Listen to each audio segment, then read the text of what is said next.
Hello, you guys turned your papers in for week 2. I will get those back to you as soon as I can. I always say give me a week. It'll be quicker though. So I look forward to reading those. The three chapters that we're going to focus on are interesting. Global, which to me is always a fun topic.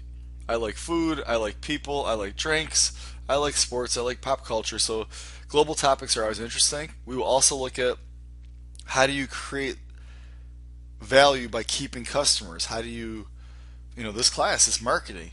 How do we reach people over and over again?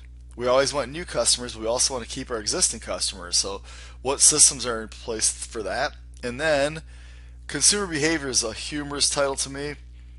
As a guy, I'm able to chop more lumber and run faster than most females, but I'm not as sophisticated as a consumer. I think consumer behavior really could be called educated female shoppers. What's the saying? Men buy, females shop. Females do a better job reading reviews, price checking, being organized before they shop, doing research on social media, finding the best prices. Women are they're frugal. They're you can reach them emotionally. They're into health, safety, and status, and they're loyal customers. So um, men also have similar qualities, but I just think females are dominant in that area. But we'll look at those three topics. So, cheesy but effective breakdown. I like seeing these kind of things. Like, if the world were 100 people, when you live in America, there's so much money. We're so lucky, spoiled, hardworking, innovative. But you can forget what the rest of the world's like. If I live in America and I'm Christian, I can forget that that's not, what the rest of the world really is. Okay, so if you broke down, if America was only 100 people, right off the bat, we're all minorities. You can argue um, in America there's a big thing about black and white. We're all minorities. 61 of the 100 people in the world are Asians, 13 are Africans, 13 are Euros, and 13 are North Americans. So pretty even breakdown, actually 12 Euros, but 13, 13, 13 for North and South America. So North America's pretty small. And then Australasia, Oceania, whatever you call that, there's basically one kangaroo and one person. So most of the world is Asian, and the rest of us are going to be increasingly less relevant. How do we pray? Christians are still the biggest religion, but there's so 33% are Christian, 24% are other slash atheists. Then you have 19% Muslim, 13% Hindu, various religions of 5, and Buddhism is 6. So if you add up Hindu, Buddhism, and Muslims, you got 32, 38. That's bigger than Christianity. What about purchasing power? Well, by 2030, approaching 70% of middle class customers in the world will come from Asia. So you're looking, um, you're looking at Asia Pacific is the green chart. That's a tsunami. It's going to become increasingly relevant that Asia is where the growth is, where the birth rates are. So, and that's why your pastel analysis is so important, because doing global marketing's complex. Selling something's not easy. Doing it globally is even harder. As a sports fan, controversy lately with pro basketball in China. They love NBA basketball, but they don't like when we get involved politically. But you could say, who's been more important to the NBA? Michael Jordan or Yao Ming? I'll say tie.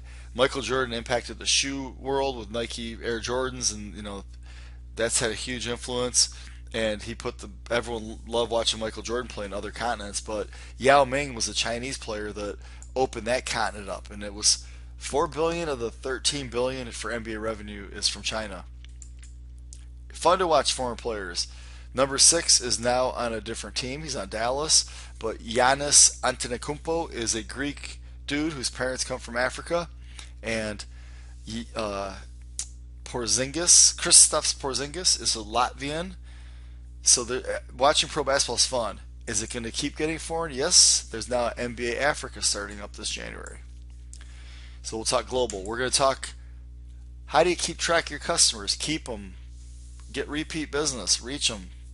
Well, customer resource management software is a powerful tool, and It's getting more complex, but it's also better to reach people now because we have tons of data we can analyze. So, step one is collect data and try to prepare it, explore it. If you can apply analytic software to it, and then plug it into a machine. Machine learning algorithms would be automatic ads being posted on Google and Facebook to reach your target audience.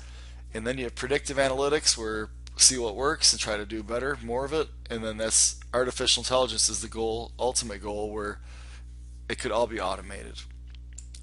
This phone app is a big deal. It is a new marketing tool to reach customers on a one-on-one basis. Advertising is non-personal. A phone app can be highly personable. Consumer behavior. I already gave you my speech that I think women control purchasing power. Increasingly globally, yes. They live longer. They're getting more college degrees. The rest of the world is starting to treat women better.